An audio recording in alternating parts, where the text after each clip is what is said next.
How to add job alerts on LinkedIn.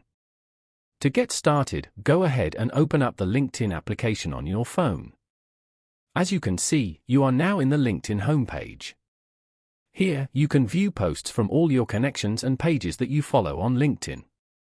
On this page, go to the bottom right corner and tap on Jobs.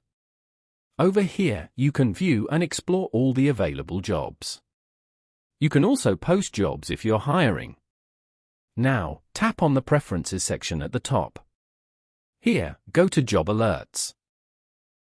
You can manage job alerts from here. Turn on the top Job Picks for You option at the end. You have successfully turned on job alerts. This means that you will now get recommended jobs based on your profile and activity. You can always turn off this setting from here whenever you want. Following these steps, you can easily add job alerts on LinkedIn.